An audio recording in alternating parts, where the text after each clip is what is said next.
teachings. So I will first read the commentary. So here we have two points. Means proved by the sutra, with the sutra, and proved that wishing bodhicitta and engaging bodhicitta, how when we practice wishing bodhicitta, what benefit and what advantages, and when we practice engaging bodhicitta, what kind of benefit and what kind of advantages we will receive. So first text proved by Buddha's sutra text, and then we have some four valid proof. We will prove that when we practice wishing bodhicitta mind and engaging bodhicitta mind. So the first sutra. Then sutra explained that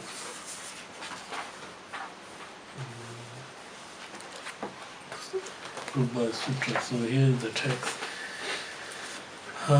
This one, for the sake of those those inclined towards the lesser vehicle, this was logically asserted by the Tathagata himself in the sutra requested by the Subhabu, is the Bodhisattva. So in this sutra, so it means that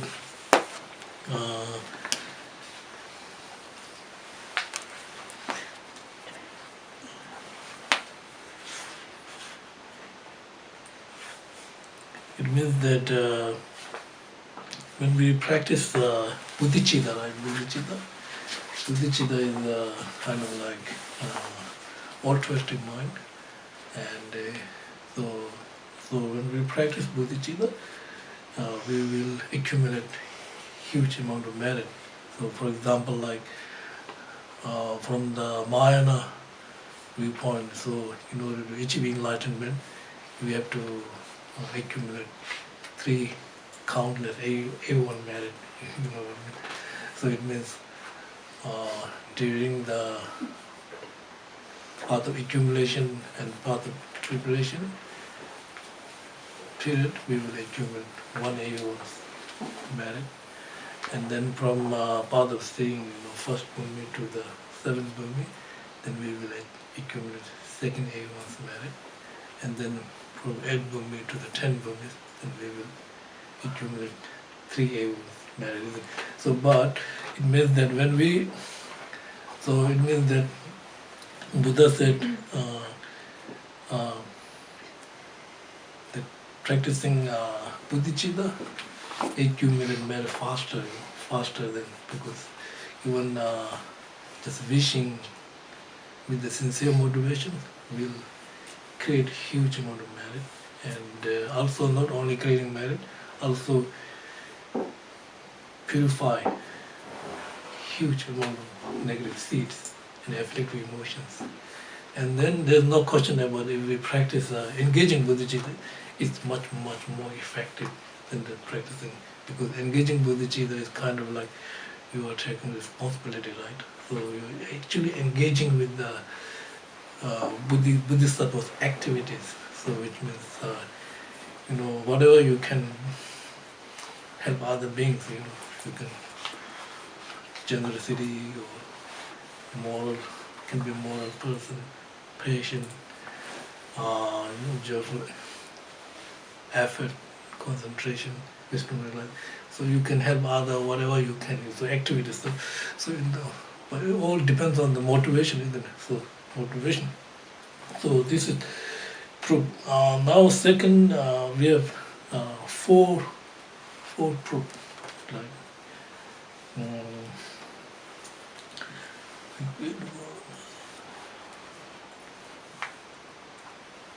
so number one proof is, it means that proof by practicing these two bodhicitta, then what advantage we will get. Number two is Even we practice, so number one is wishing. So number one is wishing bodhicitta. Practicing wishing bodhicitta, we will prove what kind of merit we get, right? And then number two is engaging bodhicitta mind. Then even we can prove more how can we get more merit, right? And then number one, we are proving the wishing bodhicitta mind. Practicing wishing bodhicitta mind. Then there are four logic or four proof. Number one is when we practice bodhicitta mind, then there are so many merit we will create it. And number two is there's no other mind can compete with this mind, with just sincere wishing bodhicitta mind. And number three is that we will never receive this kind of mind before, if you are sincerely practicing first time, we never ever have this kind of mind before, kind of like very precious mind. And number four is the conclusion, right? So these are the four subject or the 4 point. Now we will go here in the text. Right? If even the thought of relief living creatures of merely headache is benefaction intention endowed with infinite goodness. So this is the number one we are talking about. Number one subject is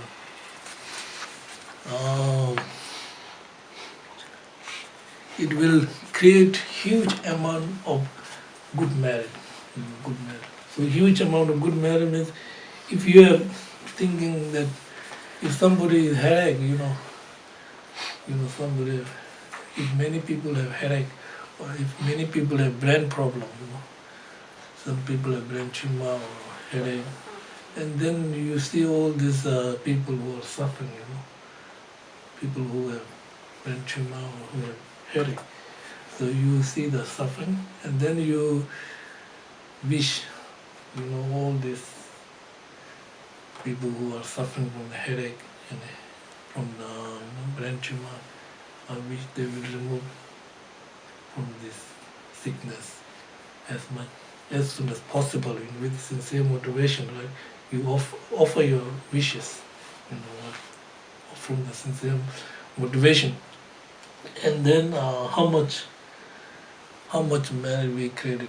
This just because we're not talking about all sentient beings, we are talking about the only people who are suffering from the headache, who have brain tumor, not including every sentient beings, but we are including people who have headache, who have brain tumor. How many people, just thinking, I wish all these beings remove from this pain, suffering as much as possible, and this will create huge amount of merit, not including. So it is beneficial intention, endowed with infinite goodness. So you can get infinite merit just thinking like this. This is number one. Then next is that what need is there to intention, the wish to dispel their inconceivable misery, wishing every single one of them to realize boundless good qualities. And if we are thinking about the next is this one, right? Next is the what is the next subject is the more merit than this one, right? More merit than created more merit than previous one. Previous one is just people who have headache and who have brain tumor. Now this second one is including every sentient being, including every being, every sentient being, and we wish dispel their pain and suffering, and give them, give them joy, but not only temporary joy. Give them lasting peace.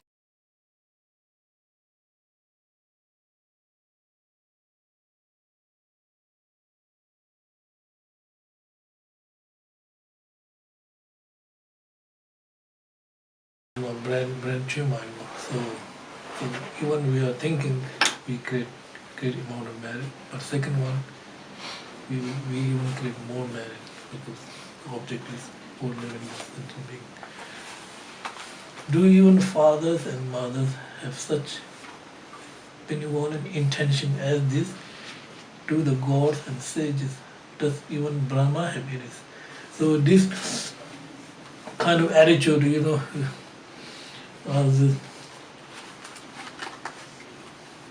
is something very precious mind, right? Precious mind. It's very,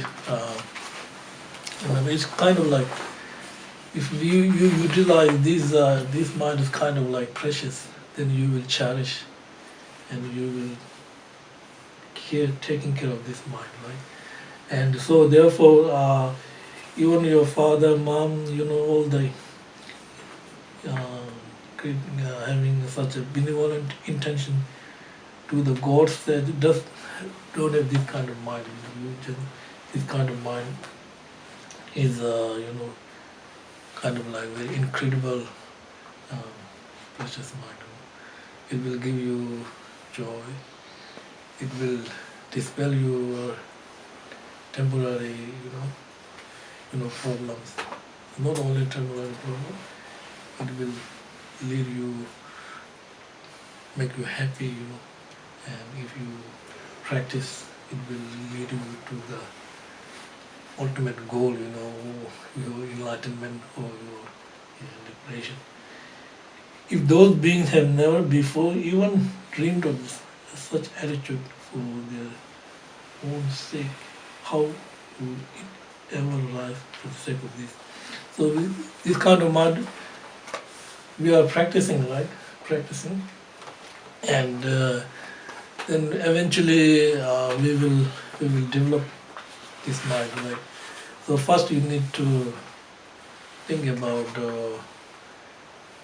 what is the benefit and what is the purpose and what is the definition of this mind, what is the characteristic of this mind.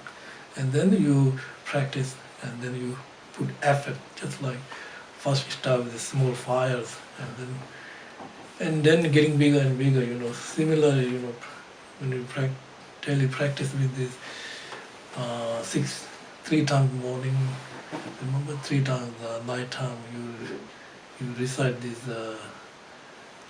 precept, and remind yourself, before you go to bed, just recite this prayer and remind. Wake up early morning, you just say this prayer 3 times, and go to work, or you just reminding, just mindfulness, with mindfulness, and then eventually you will develop wishing Bodhisattva mind, and then wishing Bodhisattva mind can become like spontaneous, no need to put effort. And after wishing Bodhisattva mind become spontaneous, then you will move to the engaging Bodhisattva mind, and then keep going practicing, and eventually you will do engaging Bodhisattva mind, which is something like spontaneous, no need effort, it's part of mind. Every time you recite this,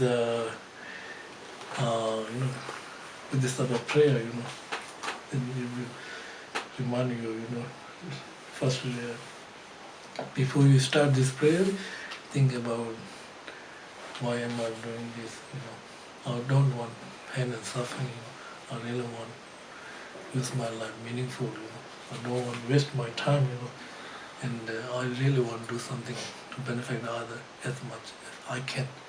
And then with this motivation, and then you will develop this kind of mind. It's never developed before, this kind of like very precious. So this now we will move next here is next one is the conclusion. This is the conclusion I don't want to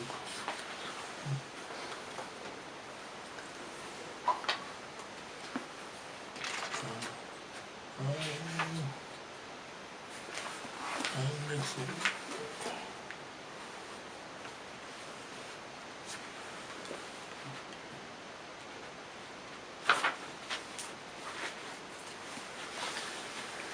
Okay, second one is engaging Bodhicitta mind, right? So we are engaging Bodhicitta mind. So we have 3 points, right? Number one is actual practice. Number two is you prove, valid reason prove, you will get benefit, definitely get benefit from this, practicing this, engaging Bodhicitta mind. Number three, dispel some kind of confusions, so making sure. So,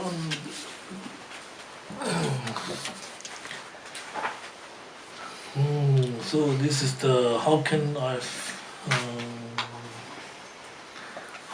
fathom the depth of the goodness of the jewel of the mind, the panacea, the relief, the world of pain, and is the source of all its joy.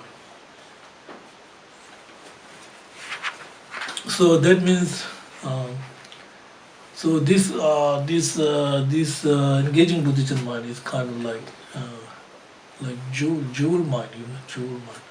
So if somebody have jewel, then if you have to utilize how precious the jewel is, if you do not utilize the jewel is precious, then you can't benefit from this precious jewel, right? If somebody is, Shantideva said, if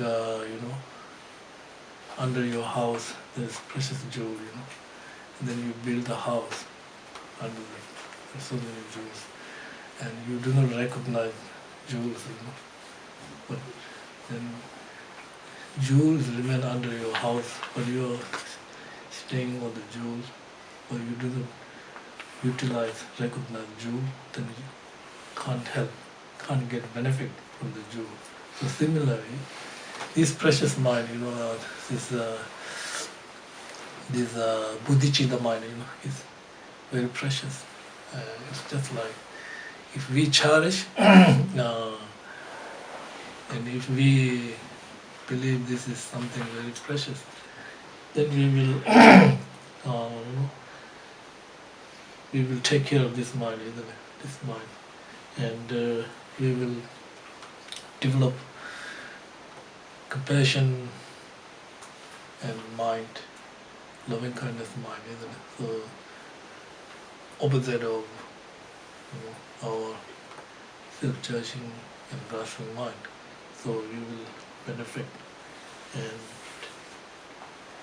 relieve pain of other beings, and also you will get your ultimate goal, joy. If merely benevolent intention excels the veneration of the Buddhas, then what need to mention is trying to make all beings without exception happy. So this one, I want to finish this one next week, so we will finish first chapter, then we will go.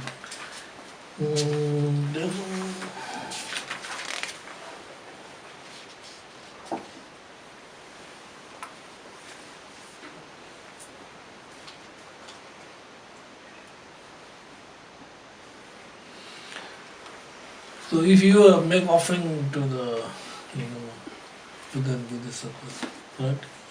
When you do your practice, and all the Buddhas, 10 directions of the Buddha, and you imagine I'm making offering to the 10 directions of the Buddha. During my practice of meditation, you accumulate great amount of merit. But however, if you put all those limitless sentient beings to your meditation practice, is even much better merit you will get. Remember, last time we discussed the upper merit field and lower merit field. Upper merit field. The lower merit fields are people who are pain, who are suffering. Then we help others, then get more merit, isn't it? So something like that. Then dispel,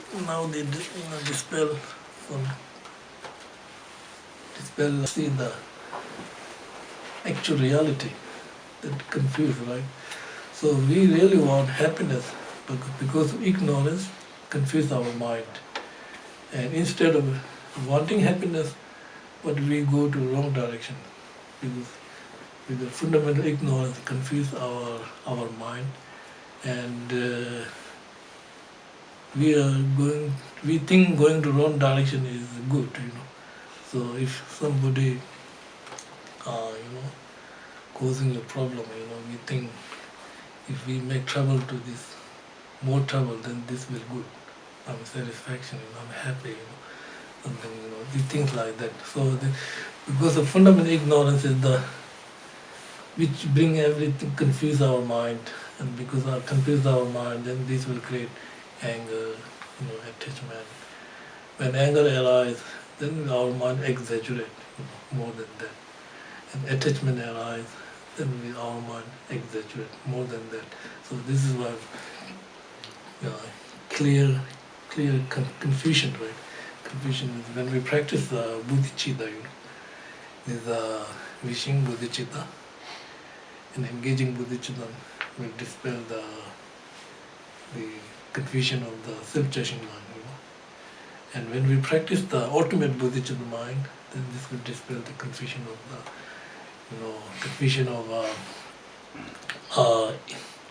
grasping or ignorance, fundamental ignorance mind. So this is also this. Now here we need to discuss about this one.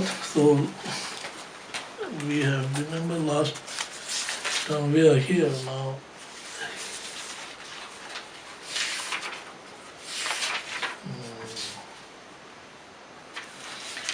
Maintaining Bodhicitta mind in the future, this is the point, right? Maintaining Bodhicitta mind in the future. So this, so we need to first increase Bodhicitta mind, right? And then when you increase, you should not lose the Bodhicitta mind. But losing is danger, isn't it? If your Bodhicitta mind is not strong enough, you will lose. Right? So therefore, we need to maintain our Bodhicitta mind. In order to maintain our Bodhicitta mind, we need to first recognize that the black actions, which decrease our Bodhicitta mind, and then we will apply it, white action, which oppose or which decrease the black action. So that means number one is black means negative, because so here black means negative or negative energy. So not giving up your developing of expression. Also this one not. So here is this one, right? First black action is to deceive people who are helping you along a path of spiritual practice. Number two, black action is to make someone regret his or her interest and effort in Mahayana practice. Number three, black action is to verbally abuse those who enter the Mahayana path. Number four, black action is harmful activities, is to deal with other people in a deceitful, insincere way. So these are the four black actions, which decrease Bodhicitta mind in the future. So what we need is to. So number one, black action is deceive people who are helping you along the path. So here is the object is abbot, preceptor, and your kind guru, and four objects, like abbot, preceptor, guru, and holy beings, which is not necessarily your teacher, isn't it? Four objects. abbot, according to Vinaya, abbot means the people who are in the monastery institution, we have abbot. It's kind of like who give ordination to the monks and who keeps Sangha together, taking responsibility. So this generally talking about abbot. Right? Preceptor is kind of like who do a prayer, chant masters, monastery institution, like when we do take ordination, there are chant masters and there are ritual masters. These are like preceptor. Right? And then a spiritual teacher is your guru and whatever these are. And then holy beings is not necessarily your guru, but people who are doing helping other beings. So these are the object of the number one black native. Number two is to make someone regret his or her interest and effort in Mahayana practice. So object of this is people who practicing wishing Bodhisattva mind and engaging Bodhisattva mind. People who already achieve these two types of Bodhisattva mind. These are the object of this number two negative seed. Number three is verbally abuse those who only object is only Bodhisattvas. Okay. No. Number three object is only Bodhisattvas. Object of this black actions. And number four is harmful activities is to deal with the people who are deceitful in sincere way. Is object is all sentient beings now. So it's a different object, right? Number one object is habit, preceptor, your kind guru and other beings. Number two is object is people who are practicing Bodhisattvas, people who achieve bodhicitta, wishing. And number third is the only object is Bodhisattvas. And number four is all sentient beings. So these are the object of the four black actions. So why we need to introduce this black action? Because if we do not recognize this black action, then we don't know how this black action will decrease our bodhicitta mind, right? So once we recognize these four black action, and then if we apply four white action, then this will maintain your bodhicitta mind in the future, right? So number one, white action is opposite of the straightforwardness, is opposite of lying. So kindness. So number one is kind of like kindness and love. So that means that you spiritual, is kind of like verbal speech.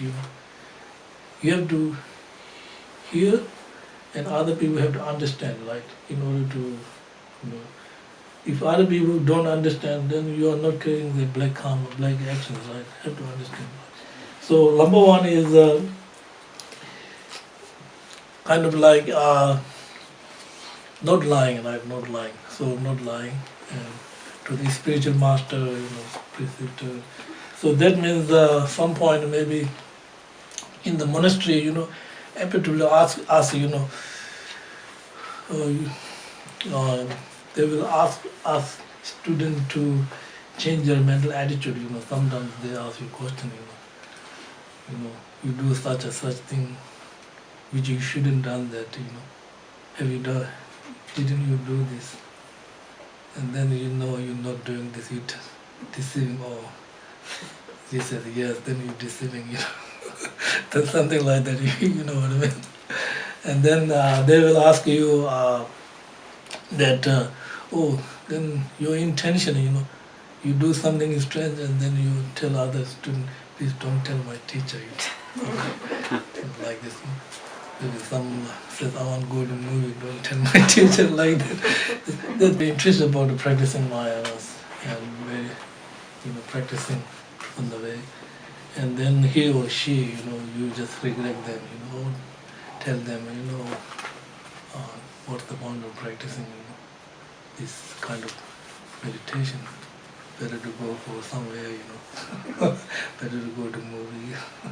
But what's the point of, and then if other people, change the mind, and then this is second, this huge second negative karma. So it means you're honest and truthful towards all sentient beings. So that means, so you need to think about, if somebody telling like this, then we should think about, we should concentrate on the bodhicitta during that period. During that period, we should concentrate on the compassion and love. Compassion and love. When somebody is saying like this, because you already study and you know what is right and what is wrong. Other people telling you something like this, and then you develop, compassion and love is the ultimate source of bodhicitta mind. You know what I mean? So, without opposite of without Dharmakirti said, Indian master Dharmakirti said that without opposite of the compassion and love, our mind will be clear nature. Nature is clear. So he said, if there is no harmful negative conditions, the mind is completely perfect. So if there is, so he used saying that if you, so he's giving, like, first he give example of the physical training, physical training. So he the difference between physical training and the quality of the mind. Quality of the mind and quality of physical training is quite different. So he give example of like people who go to sport, people who go to sport.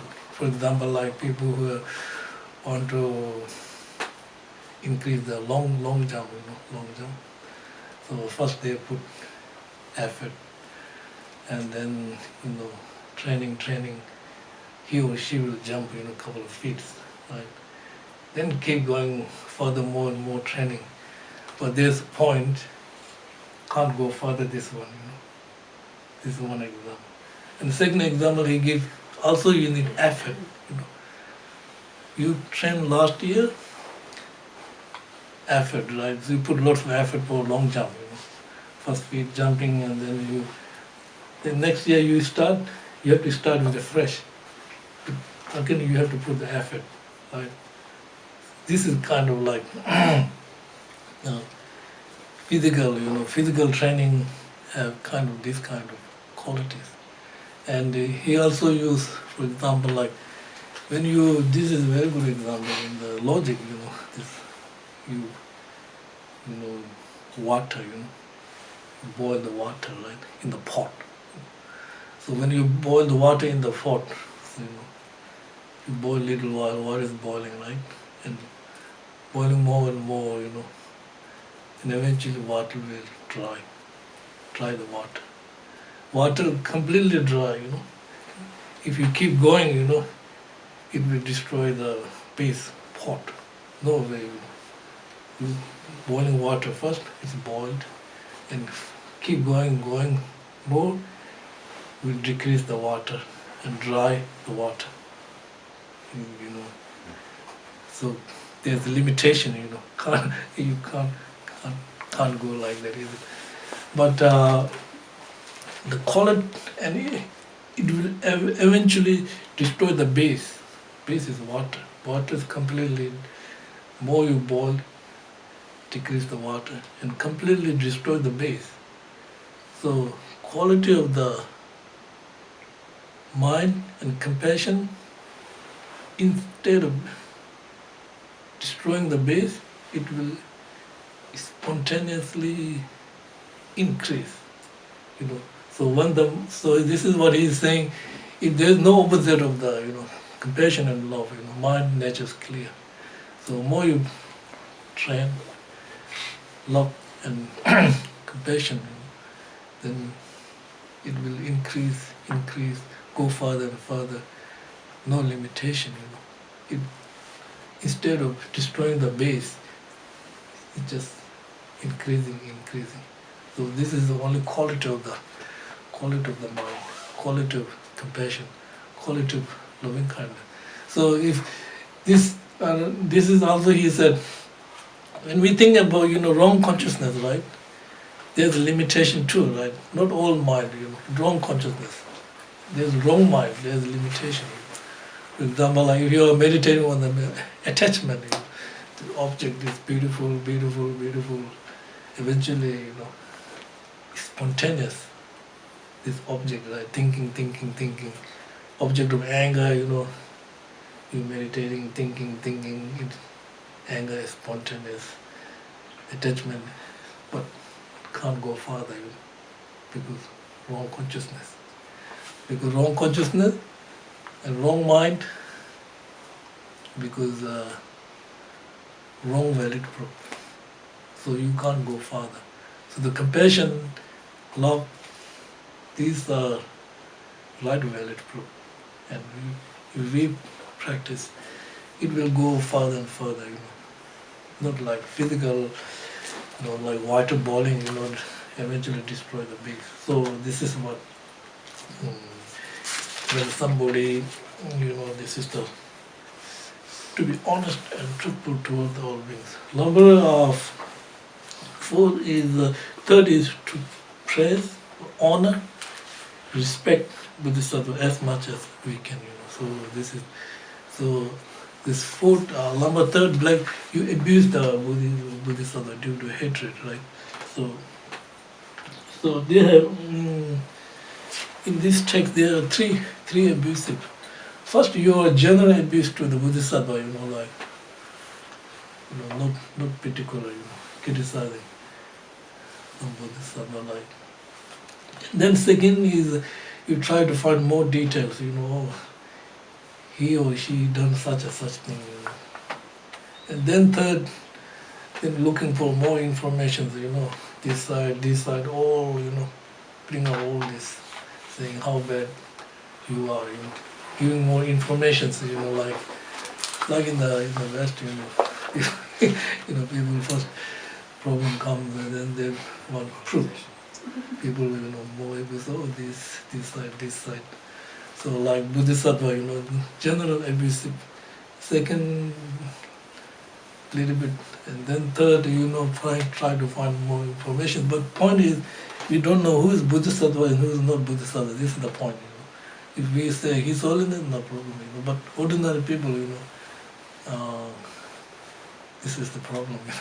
If the other person Bodhisattva, then due to hatred, if you abuse, then we create the bad karma, So this is the talking about we have to be, instead we have to be honor and respect, Try to help others as much as we can by leading the path of mind. So this is the fourth white seed. So you can help others, as much as you can to, with this good motivation. And then, so when we recognize these 4 black actions and apply these 4 white actions, then you maintain your bodhicitta mind in the future. So you will not decrease your bodhicitta. So this is the point. Okay, thank you.